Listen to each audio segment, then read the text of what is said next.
नमस्कार दोस्तों, मैं सरोज पांडे। बाबा बागेश्वर आज चले दुबई।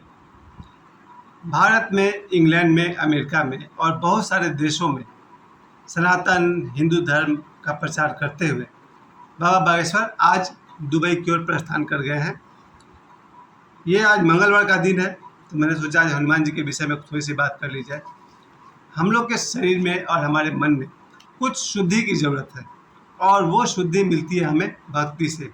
और भक्ति में भी सबसे सुलभ भक्ति कही गई है हनुमान जी की भक्ति।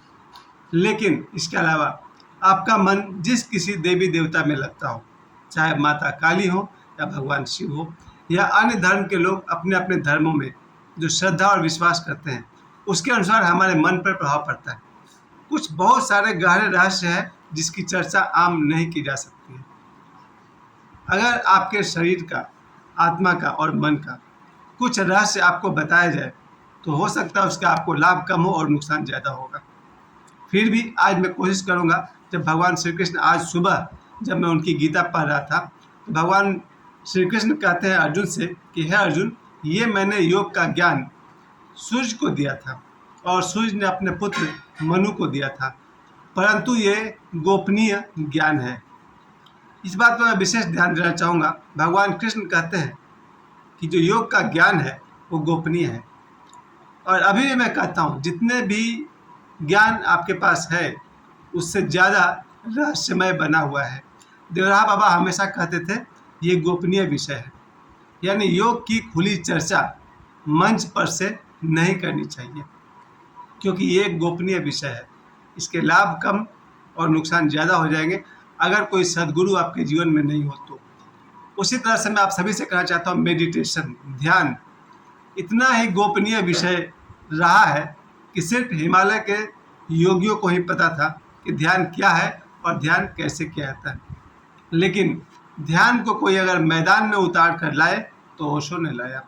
मुझे याद है, ओशो से पहले कोई भी सद्गुरु ध्यान शिविर नहीं किया करते थे आम पब्लिक के लिए।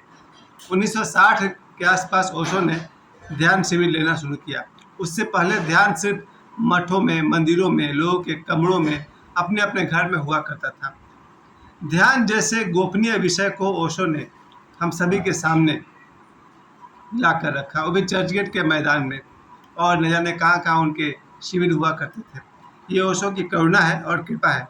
अन्यथा ध्यान एक गोपनीय विषय है, उसके विषय में मोबाइल पर, मंच पर से सीधी सीधी चर्चा नहीं करनी चाहिए।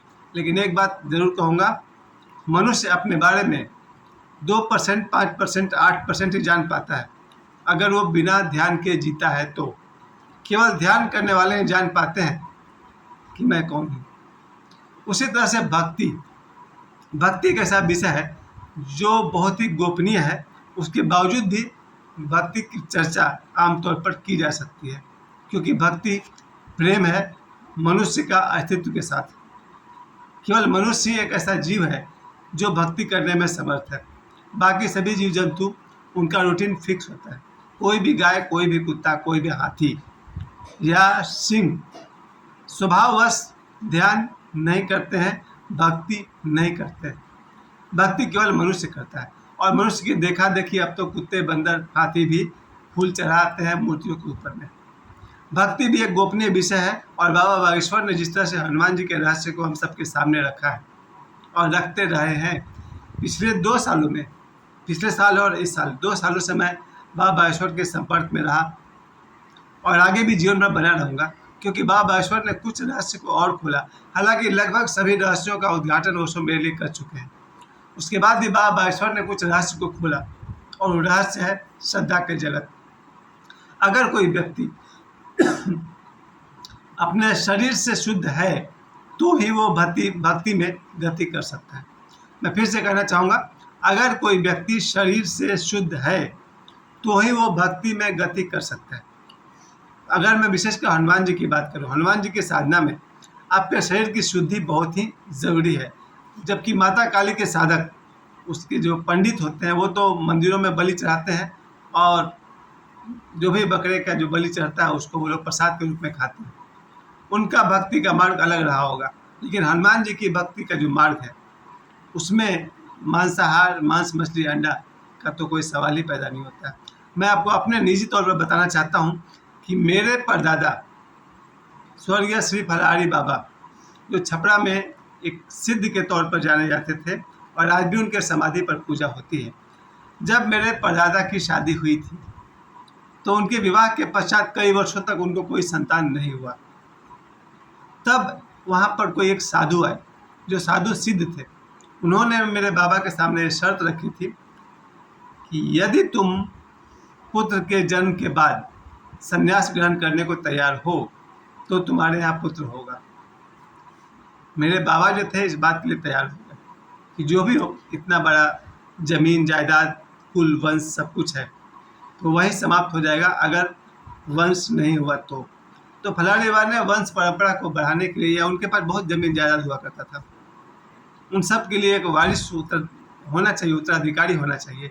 उन्होंने उस साधु की बात स्वीकार कर ली और मेरे परदादा के पास फलाहारी बाबा को एक बेटा हुआ, एक नहीं 2 बेटा हुआ, क्योंकि हाँ उनके 2 बेटे हुए। और उसके बाद उन्होंने संन्यास ग्रहण कर लिया और मेरे परदादा हनुमान जी की भक्ति में लग गए और उन्होंने तरह तरह की सिद्धियां पाई। आज तक लोग उनके सिद्धियों की चर्चा करते हैं। स्वयं मैंने भी 5 वर्ष की उम्र से लगातार हनुमान चालीसा का पाठ किया, सुंदरकांड का पाठ किया। हजारों बार मैं चमत्कृत हुआ हूँ ये जान करके कि हर मनुष्य के अंदर में अनंत शक्तियाँ छिपी हुई है और वो शक्तियाँ जब जागती है उससे पहले आदमी के अंदर विवेक और बुद्धि का जागरण हो जाना चाहिए। मेरे जीवन में जब शक्ति का जागरण हुआ उस समय तक विवेक और बुद्धि नहीं था, आज भी नहीं है। लेकिन जिसके जीवन में विवेक नहीं हो, बुद्धि नहीं हो और उसका शक्ति जागृत हो जाए तो फिर वो क्या हो जाएगा, फिर वो जैसे रावण की बदनामी होती है वैसा हो जाएगा। हनुमान जी की भक्ति से जो सिद्धियां हमें मिलती है उसका दुरुपयोग न हो, इसके लिए हमारे भीतर बुद्धि और विवेक होना चाहिए। और बुद्धि और विवेक केवल उनके पास होगा जिनका आहार शुद्ध हो। मुझे याद है मैं बचपन से लेकर के शायद 20-25 साल तक प्रतिदिन स्नान नहीं करता था और आज भी मेरे घर में खुद मेरा बेटा और मेरे कई रिश्तेदार प्रतिदिन स्नान नहीं करते हैं। उन्हें लगता है समय मिला तो करेंगे, नहीं मिला तो नहीं करेंगे। लेकिन मेरा अपना जो मानना है और धारणा है कि भक्ति के मार्ग में चलने वाले व्यक्ति को प्रतिदिन सुबह स्नान करनी चाहिए, चाहे कोई भी मौसम हो या फिर टेम्परेचर 4 डिग्री सेल्सियस क्यों नहीं हो। पहली बात कि प्रतिदिन साधक को स्नान करनी चाहिए, चाहे कोई भी मौसम हो और कोई भी कर, यहाँ तक कि फीवर भी हो जाए थोड़ा बहुत 100 डिग्री के आसपास तक, तो मैंने देखा वहाँ तक भी नहाने में कोई खतरा नहीं है। मैं नहाता हूँ, आप लोग मत नहाइएगा, कौन जाने बीमार पड़ गए तो फिर आप हमको कोसिएगा। लेकिन जहाँ तक मेरी समझ है, साधक को प्रतिदिन स्नान करनी चाहिए। साधक को प्रतिदिन साफ सुथरे कपड़े ही पहनने चाहिए, चाहे कपड़े फटे पुराने हों चलेगा। फटा हुआ कपड़ा भी पहन सकते हैं, पुराने कपड़े पहन सकते हैं, लेकिन गंदे कपड़े नहीं पहनने चाहिए। साधक को प्रतिदिन स्वच्छ वस्त्र पहनने चाहिए। अगर साबुन नहीं है तो पानी में डुबाकर धोकर पहनिए, लेकिन स्वच्छ वस्त्र होना चाहिए। और तीसरी शर्त है भोजन शुद्ध होना चाहिए। साधक को केवल फल और शाकाहार ही लेनी चाहिए, यानी मांस, मछली, अंडा, मदिरा, शराब, सिगरेट, गुटखा से दूर रहनी चाहिए। इसके बाद बारी आती है भक्ति की। जिन्हें पसंद है वो हनुमान चालीसा का पाठ करें, सुंदरकांड का पाठ करें, श्री रामचरितमानस का पाठ करें, रामायण पढ़ें, अन्य धार्मिक ग्रंथ पढ़ें। जिन्हें उचित लगे वो योग करें, जिन्हें उचित लगे वो ध्यान करें।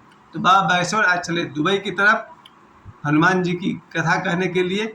और उनके साथ मैंने एक बात और सीखी है, 24 घंटे भी साधना की जा सकती है और विशेष करके हनुमान जी की साधना 24 घंटे की जा सकती है।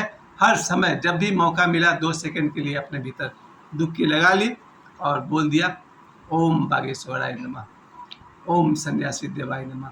इसके अलावा मैं कहूँगा अगर ओशो की बात को मानकर चलते हैं, जब भी समय मिले अपने श्वास पर ध्यान दीजिए, अपने विचारों के साक्षी बनिए और मोक्ष तक पहुँचेंगे।